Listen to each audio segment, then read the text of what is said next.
जी हाँ, भारतवर्ष ने ठाना है कि पीओके हमारा होकर रहेगा, पीओके को हम लेकर रहेंगे। और नवाज शरीफ ने माना है कि पाकिस्तान दगाबाज है। पूरी खबर विस्तार से आपके सामने रखेंगे। हिंदुस्तान और पाकिस्तान से हमारे साथ कुछ खास मेहमान भी आज इस बहस का हिस्सा होंगे। आपके साथ मैं हूं समीर अब्बास, मेरे साथ करुणा शंकर भी मौजूद हैं। पाकिस्तान में दरअसल गदर मचा हुआ है, आवाम भुखमरी और कंगाली से परेशान है।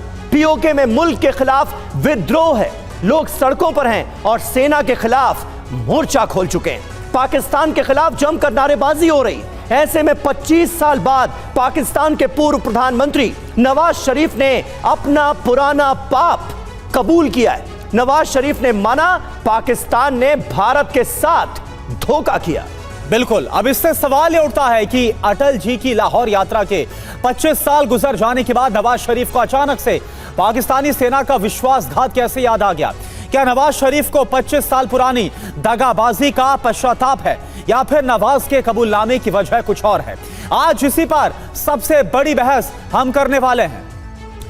बिल्कुल, और शुरुआत कर रहे हैं करुणा बड़ी खबर के साथ। पाकिस्तान के पूर्व पीएम नवाज शरीफ का कबूलनामा ही इस वक्त की बड़ी खबर है। लाहौर समझौता टूटने के लिए पाकिस्तान ही जिम्मेदार है, ये कहा नवाज शरीफ ने। हमने लाहौर समझौते का उल्लंघन किया। अचानक ये एहसास कैसे हो गया नवाज शरीफ को? पाकिस्तान की दगाबाजी कैसे याद आ गई? समझौते का उल्लंघन हमारी गलती थी, ये कहा है नवाज शरीफ ने। सुनिए नवाज शरीफ का यह बयान। आप जानते हैं कि वहां इंडियन पार्लियामेंट में यह खबर दी गई कि पाकिस्तान ने 5 धमाकों से आज जवाब दे दिया है हमारे धमाकों का। उसके बाद फिर वाजपेयी साहब लाहौर तशरीफ लाए। याद है या नहीं याद है? याददाश्त कमजोर है ना आपकी? तो तशरीफ लाए और हमसे आके यहाँ पे मुआहदा किया। ये अलग बात है कि हमने मुआहदे की खिलाफ वर्जी की, उसमें हमारा कसूर है, उसमें हम कसूरवार हैं। तो नवाज शरीफ ने लाहौर समझौते पर 25 साल के बाद अपनी गलती को आखिरकार मान लिया।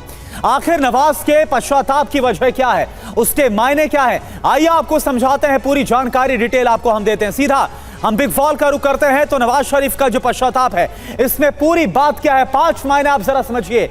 मोदी नीति से पाकिस्तान काफी बुरी तरह से इस वक्त पस्त नजर आ रहा है। और अगली बड़ी बात क्या है? पाकिस्तान दुनिया में अलग थलग पड़ गया है और आखिरकार नवाज शरीफ को अपनी गलती माननी पड़ी।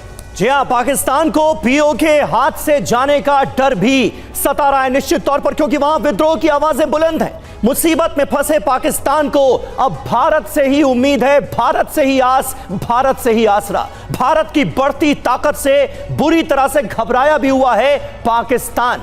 और पाकिस्तान के जो हालात हैं वो किसी से छिपे हुए नहीं है। और ऐसे में नवाज शरीफ को याद आना वो पुरानी गलती, 25 साल पहले की वो दगाबाजी, आप अंदाजा लगा सकते हैं कि ये वक्त आखिर कितना इंपॉर्टेंट है। लाहौर समझौता पाकिस्तान का धोखा। 21 फरवरी 1999 को दोनों देशों के बीच एग्रीमेंट होता है। अटल बिहारी वाजपेयी और नवाज शरीफ ने लाहौर घोषणा पर हस्ताक्षर किए थे, लेकिन इसका कैसा मखौल उड़ाया दगाबाज मुल्क पाकिस्तान ने, ये हम जानते हैं करुणा। बिल्कुल, देखिए जो समझौता हुआ एग्रीमेंट में शांति, सुरक्षा, पीपल टू पीपल कनेक्ट पर जोर दिया गया दोनों देशों के बीच। लेकिन 3 मई 1999 को करगिल में पाकिस्तान ने घुसपैठ किया और उसके बाद मुंहतोड़ जवाब भारतीय सेना की तरफ से दिया गया। 26 जुलाई 1999 को भारत ने पाकिस्तान को हराकर खदेड़ा। खास बात क्या है? 25 साल बाद नवाज शरीफ ने विश्वासघात की बात को कबूला। इतना वक्त लग गया ये समझने में। जी हाँ, तो ये अपने आप में वो महत्वपूर्ण जानकारी जो हमने आपके सामने रखी। और हिंदुस्तान से लेकर पाकिस्तान तक नवाज शरीफ का ये बयान सुर्खियों में। हमारे साथ कुछ खास मेहमान जुड़ रहे हैं, जल्दी से उनसे आपका तारुफ करा दें। मेजर जनरल संजय सोय साहब हमारे साथ मौजूद हैं, कर्नल तेज टिक्कू हमारे साथ मौजूद हैं, अजीम भट्ट जो कि सहाफी हैं, पत्रकार हैं पाकिस्तान से, वो हमारे साथ जुड़ेंगे, और डॉक्टर इरशाद अहमद खान साहब, नवाज शरीफ की पार्टी के नेता, पीएमएल-एन के सीनियर लीडर, वो हमारे साथ इस बहस का हिस्सा है। लेकिन इरशाद साहब, आज शुरुआत आपसे ही कर लेते हैं। हिंदुस्तानी मेहमानों के पास मैं बाद में जाऊंगा, पहले आपके पास आ जाता हूं। नवाज शरीफ को 25 साल पुरानी गलती का एहसास अब क्यों हुआ? यह बड़ा सवाल है। ये तो हम कहते ही रहे हैं कि पाकिस्तान ने कैसी दगाबाजियां की, करगिल में क्या झेला हमने और उसका मुंहतोड़ जवाब कैसे दिया, लेकिन अब क्यों याद आ रहा है नवाज शरीफ को? सवाल ये। बहुत शुक्रिया सुधीर भाई। मैं ये कहूंगा कि ना तो दगाबाजी और ना झूठ। मेरे कायद मियां मोहम्मद नवाज शरीफ साहब ने ये कहा कि जब हमने धमाके प्रोग्राम बनाया और धमाके किए तो वाजपेयी साहब डर करके खौफजदा होकर के पाकिस्तान आ गए। एक समझौता हुआ, समझौते पे अमल दरामद आप लोगों ने भी करना था, हमने भी करना था ना। आप अपने बात पे कायम रहे, फिर हमने तो जवाब देना था। तो आज अगर मेरे कायद मियां मोहम्मद नवाज शरीफ साहब सच बोल रहे हैं और आपकी दगाबाजी की बात कर रहे हैं तो आप हम पे इल्जाम मत लगाइए कि हमने दगाबाजी की। मेरे कायद हमेशा मोहसिन पाकिस्तान है, मोहसिन खित्ता है। वो ये चाहते ये हैं, देखिए अब वो आ रहे हैं, अब वो माशाल्लाह उन्होंने सदारत का ओथ लेना है और उसके बाद उनको हम लोगों ने वोट दिए। मैं भी उधर मौजूद था लाहौर में, मैं अभी सुबह पहुंचा हूँ इस्लामाबाद वापस। तो उसमें कोई शक नहीं है कि जब ये कायद मियां मोहम्मद नवाज शरीफ साहब हुकूमत संभालते हैं तो हमेशा हिंदुस्तान की तरफ हाथ बढ़ाते हैं। उन्होंने दगाबाजी की बात नहीं की, उन्होंने ये कहा, उन्होंने चाहा ये कि हम हिंदुस्तान की तरफ दोबारा से हाथ बढ़ाएं और आप लोगों अरे भाई 1999 में जो पैक्ट हुआ, लाहौर समझौता हुआ, उसका उल्लंघन किया पाकिस्तान ने, उसको वायलेट किया पाकिस्तान ने, और ये हमारी बड़ी गलती थी। ताज्जुब की बात यह है कि आप उस समारोह में मौजूद भी थे। जो हुआ वो गलत हुआ, जैसे आप लोगों ने घुसपैठ की, कारगिल युद्ध हुआ। इस पर जवाब ले लेते हैं और आपको जवाब देने के हमारे साथ जो खास मेहमान स्टूडियो में, मैं उनका रुख करना चाहूंगा। मेजर जनरल संजय सोई सर, मैं आपके पास आ रहा हूं। इरशाद साहब को आपने सुना, बोला ताली एक हाथ से नहीं बजती है, दोनों हाथों से बजती है। लेकिन आप देखिए जो हुआ गलत हुआ। साफ तौर पर नवाज शरीफ ये बोलते हुए नजर आ रहे हैं करगिल युद्ध जो हुआ था, जो हालात वहां पर बन गए थे, कैसे आप देख रहे हैं? क्या मजबूरी आपको अब जाकर नजर आ रही है पाकिस्तान की? नहीं, बिल्कुल। पहले तो मैं इरशाद साहब को ये बताना चाहूँगा कि ताली दो हाथ से नहीं, या सिर्फ एक हाथ से ही बज रही है ताली, क्योंकि भारत के अगर अटल बिहारी वाजपेयी प्राइम मिनिस्टर होके बस के द्वारा वहाँ गए हैं, मिले हैं, फरवरी में समझौता हुआ है, और मार्च के समय में आपके जो जिनको कहते हैं कि घुसपैठ चालू कर दी उन्होंने कारगिल के इलाके में, तो ये पीठ में छुरा घोंपने वाली बात है। उसके बाद आप देखिए कि मोदी जी ने भी कोशिश की थी, 2015 में गए थे मोदी जी भी आपके यहाँ, अचानक जाके अफगानिस्तान से आते आते रुके थे। तो भारत ने एक बार नहीं हमेशा ही कोशिश की है। और इरशाद साहब, आप अपने दिल पे हाथ रख के सोचिए कि क्या अगर वो उस समय में पीठ में छुरा नहीं घोंपा होता तो आज पाकिस्तान की ये सिचुएशन होती? आज पाकिस्तान मिलके एक तरह से तरक्की के रास्ते में आगे बढ़ा होता, और आवाम जो आजकल दुख झेल रही है, जो प्रॉब्लम झेल रही है, एक एक करके इरशाद साहब, इसलिए मैं पहले आपके पास आ गया, ये माहौल नहीं बनना होता। ये बात आप देखिए, अगर आपकी सोच इस प्रकार की रहेगी कि हमने भारत को कहीं ना कहीं तंग करते रहना है, कश्मीर में करना है, कोशिश करना है, और ये सारी चीजें फेल होती जा रही है। आज पीओके में उल्टा लोग खड़े हुए वहां पर कि वो आपके जुल्म के, सेनाओं के जुल्म से और उनकी जो परेशानियां हैं, इकोनॉमिक परेशानियां हैं, उसकी वजह से वो देख रहे हैं। और हिंदुस्तान का कश्मीर को आप देख रहे हैं कि किस प्रकार से यहाँ पे सोशल मीडिया में सबको पता रहता है कि यहाँ पे टूरिस्ट जा रहे हैं, आम जनता को काम मिल रहा है, धंधा मिल रहा है, पत्थर फेंकने बंद हो गए, अमन है, शांति है, माता पिता बड़े खुश है कि उनके बच्चे आज अच्छा कर रहे हैं। तो ये सब देखते हुए आज वहां पर बड़ी, और दूसरी तरफ पाकिस्तान में जो कंगाली का आलम है वो किसी से छिपा नहीं है। पीओ के हाथ से जाने का खतरा भी क्या इसकी एक बड़ी वजह हो सकता है? तेज टिक्कू साहब, एक रिएक्शन आपका और उसके बाद पाकिस्तान से दूसरे मेहमान का रुख। देखिए, इरशाद साहब क्या बोल रहे हैं इसका तो बिल्कुल फैक्ट से कोई लेना देना नहीं है। नवाज शरीफ साहब ने ये बोला था कि उनकी गलती की वजह से वो समझौता उस पर काम हो नहीं पाया। अब इरशाद साहब क्या बोल रहे हैं, कहाँ से ये तत्व ला रहे हैं, उन्हीं को मालूम होगा। लेकिन मैं आपको ये बताना चाहता हूँ, हर प्रधानमंत्री ने पाकिस्तान के साथ एक अपीजमेंट पॉलिसी इख्तियार करी थी। मैं आपको जवाहरलाल नेहरू के टाइम से बताता हूँ, Indus water treaty was a sell out. 65 में हाजी पीर पास लौटाना वॉज अ सेल आउट, और 1971 में 93,000 ट्रूप्स पाकिस्तानी प्रिजनर्स और वापस करना और कुछ मिलना नहीं वापस में, it was a sell out. यहाँ तक कि मोदी साहब ने भी अपना हाथ बढ़ाया जब वो लाहौर गए थे अनइनवाइटेड और नवाज शरीफ साहब से मिले थे। लेकिन ये सब, इन सब बातों में, क्योंकि वहाँ पर पावर किसके हाथ में वो सबको मालूम है, आर्मी के हाथ में, और हर हमेशा, खासकर वाजपेयी साहब के टाइम में जब वो गए थे तो वहां पर मुशर्रफ साहब ने तो ये पहले ही प्लान बना रखा था, जो बेनजीर भुट्टो साहब ने रिजेक्ट किया था एक ब्रीफिंग में, तो उन्होंने वो कार्रवाई करी। और नवाज शरीफ ने ये क्यों बताया, इसकी 3 वजह है। सबसे पहले ये वजह है कि पाकिस्तान बहुत कमजोर हो चुका है और मोदी ने अब वो अपीजमेंट पॉलिसी छोड़ी है और सख्ती इख्तियार की है, जिस वजह से वहां पर इकोनॉमिक हालत जो है बहुत खराब हो चुके हैं। पहली वजह ये है। और नवाज शरीफ को मालूम है जब तक इंडिया के साथ ट्रेड नहीं होगा, पीस नहीं होगी, शांति नहीं होगी, तो पाकिस्तान तरक्की नहीं कर सकता।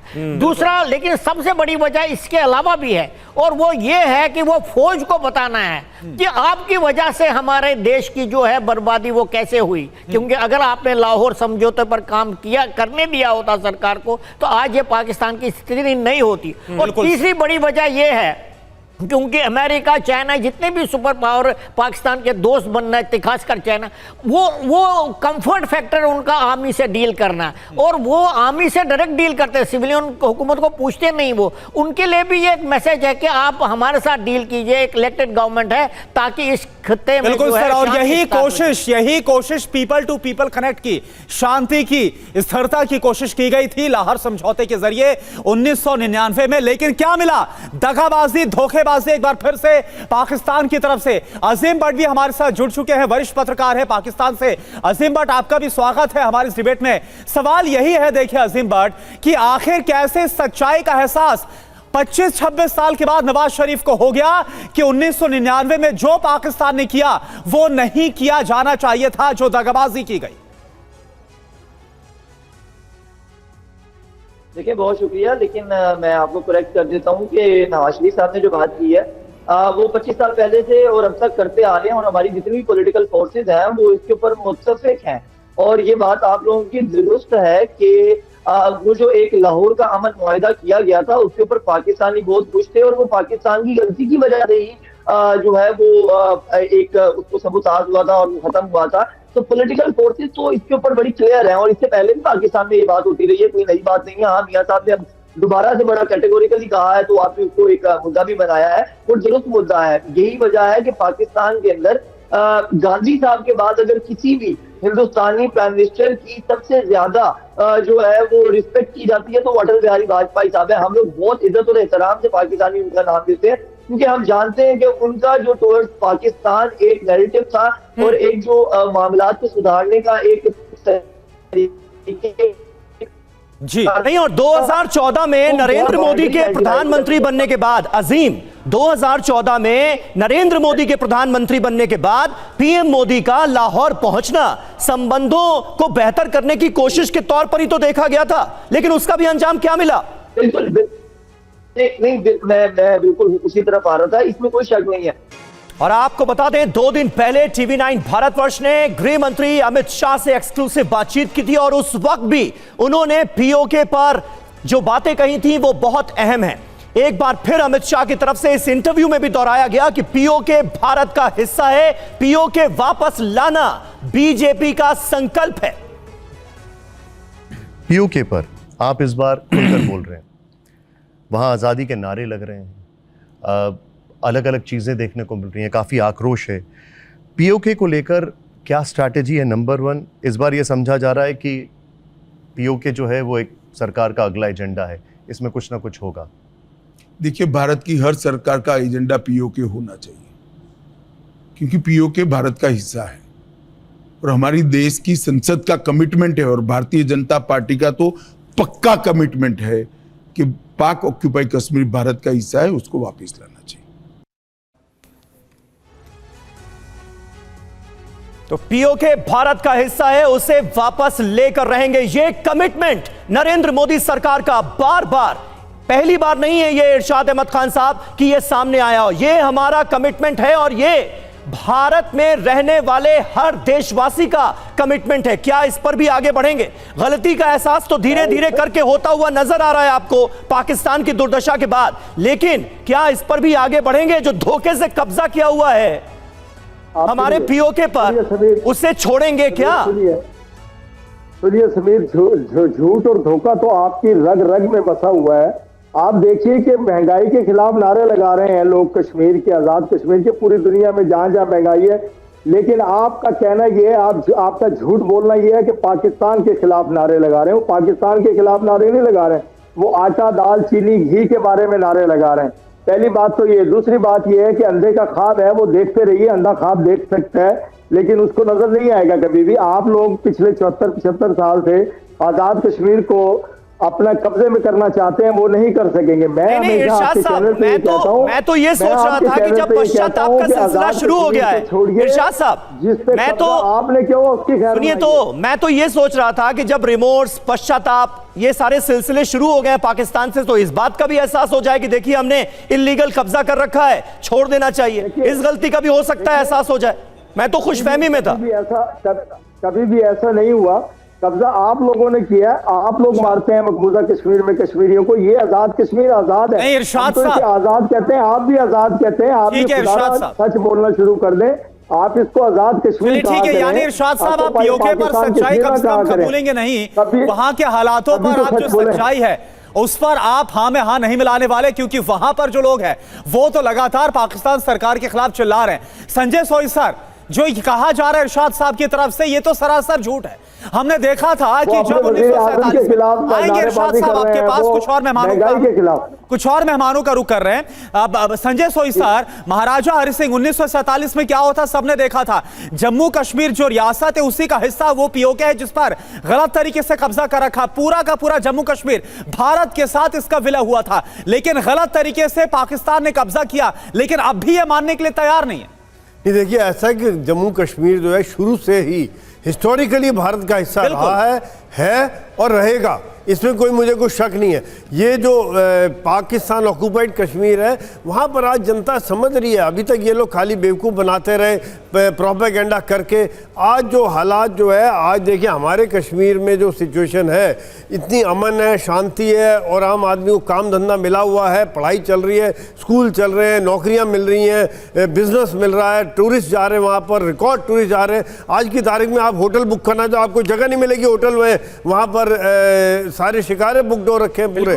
और वहाँ पीओके में जो वो लोग देख रहे हैं, आजकल सोशल मीडिया का जमाना, हर आदमी वीडियो देखता है, हर आदमी हकीकत समझ रहा है। झूठ कब तक बताते रहेंगे, कब तक समझाते रहेंगे कि ये देखिए वहाँ पर जुल्म हो रहा है। आजकल ऐसा जुल्म कहीं नहीं हो सकता, कहीं भी कोई, हर एक का मोबाइल है, हर आदमी के फोटोग्राफर है, कोई भी वीडियो खींच के कहीं भी डाल सकता है। तो ये बात आज सब लोग समझ रहे हैं, झूठ के ऊपर से पर्दा हटता जा रहा है। और आज जो वो लोग भारत से मिलना चाह रहे हैं, आज़ादी चाह रहे हैं, वहाँ से पाकिस्तान ने किस प्रकार से गिलगिट बाल्टिस्तान में जुल्म किया, कैसे चीन को जमीन दे रहे हैं वो, जिसका कोई वहां पर कोई फायदा नहीं हो रहा है, जिनको उन्हें पता है एक्सप्लॉयटेशन। बिल्कुल सही बात है। और पाकिस्तान के रहमो करम पर पलने वाले जो अलगाववादी थे, जो कश्मीर को लेकर प्रोपेगेंडा करते थे, वो अब जेल की सलाखों में। अब आपको सुनाते हैं पाकिस्तान के पास एटम बम होने के कांग्रेस नेता मणिशंकर अय्यर के बयान पर प्रधानमंत्री नरेंद्र मोदी ने क्या कहा था, सुनिए। ये लोग इतने डरे हुए हैं, इनको रात में सपने में भी पाकिस्तान का परमाणु बम दिखाई देता है। अब ऐसी पार्टियां, ऐसे नेता जिनको रात में भी सोते सोते पाकिस्तान का परमाणु बम दिखाई दे, क्या इनको देश दे सकते हैं क्या? ऐसे लोगों को देश दे सकते हैं क्या? ये कांग्रेस के नेताओं के, इंडी गठबंधन के नेताओं के कैसे कैसे बयान आ रहे हैं। कहते हैं कि पाकिस्तान ने चूड़ियां नहीं पहनी है। अरे भाई, पहना देंगे।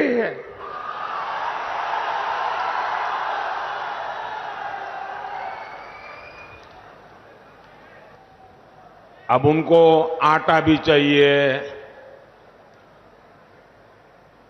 उनके पास बिजली भी नहीं है। अब हमें मालूम नहीं है कि उनके पास चूड़ियां भी नहीं है। और वहीं कुछ दिन पहले टीवी9 भारतवर्ष ने रक्षा मंत्री राजनाथ सिंह से एक्सक्लूसिव बातचीत की थी और उस वक्त उनसे पीओके पर सवाल भी पूछा गया था। उन्होंने क्या कहा था, ये आप सुनिए। पीओके को लेकर बार बार कहा जाता है कि पीओके जो है उसको हासिल कर लेंगे। कैसे होगा? बातचीत से होगा, युद्ध से होगा, कैसे होगा पीओके हासिल? देखिए, भारत की संसद ने 2 बार प्रस्ताव भी पारित किया है। पीओके हमारा था, है और रहेगा, इसमें कहीं 2 राय नहीं है। पीओके को हम अपना मानते हैं, लेकिन मेरा ये व्यक्तिगत मत है कि मुझे यह लगता है कि पीओके को हासिल करने के लिए हमको उस पर आक्रमण करने की कोई ज़रूरत नहीं करनी पड़ेगी, कब्जा करने की कोशिश नहीं करनी पड़ेगी। पीओके के लोग स्वयं ये कहेंगे कि हम भारत के साथ रहना चाहते हैं। होगा कैसे? और ये मतलब? 3-4 साल पहले आर्मी डे पर सेना के जवानों को संबोधित करते हुए मैंने कहा था, और लगभग कुछ होता हुआ दिखाई दे रहा है। वहाँ पर आपने देखा होगा नारेबाजी वगैरह भी, बहुत तनाव है, सड़कों पर हैं लोग, सड़कों पर है, और यहाँ तक कि पाकिस्तान के झंडे उतारे जा रहे थे पीओके से। तो कई जगह भारत के फेवर में नारेबाजी की जा रही है। माना ये धारा 370 समाप्त होने के बाद जो कश्मीर का भी डेवलपमेंट जितनी तेजी से के साथ हो रहा है, और जैसे सहज और सामान्य स्थिति वहाँ पर बन गई है, उसके परिणाम स्वरूप लोगों का आकर्षण भारत के प्रति और बढ़ा है। TV9 भारतवर्ष के स्पेशल प्रोग्राम 5 एडिटर्स में विदेश मंत्री एस जयशंकर से भी हमने बात की थी। उन्होंने क्या कहा, सुनिए। बार बार ये कहा जाता है कि पीओके को वापस लेंगे, पीओके को वापस लेंगे, पीओके वापस आएगा। होगा कैसे ये सर? जो रास्ता जो है कभी मैंने साफ साफ पहले दिखाई देता है, कभी नहीं भी दिखाई देता, कभी उचित भी नहीं है डिस्कस करना। अगर आप मान लीजिए 5 साल पहले हम लोग बैठे होते यहाँ, अब आप मेरे से पूछते कि आप 370 धारा पे आपकी क्या सोच है, क्या करेंगे, मैं आपको क्या जवाब देता हूँ? Sometimes you have to wait and see what happens, but there is a very strong feeling today, that is, वो तो आपको टीवी में दिखाई देता है। लेकिन पाकिस्तान से बातचीत बंद है, क्या युद्ध ही रास्ता है या कुछ और भी ऑप्शन है? नहीं, देखिए, युद्ध रास्ता नहीं है, युद्ध रास्ता किसी का भी होना नहीं चाहिए। युद्ध से कभी कुछ सेटल नहीं होता। जो प्रधानमंत्री का जो मानना है कि ये युद्ध का युग नहीं है, और आतंकवाद के दबाव में आकर नेगोशिएट कभी नहीं करना चाहिए। और ये मैसेज उनको बहुत क्लियर जाना चाहिए, और ये मोदी सरकार की शुरू से कोशिश रही है, शुरू से सोच रही है।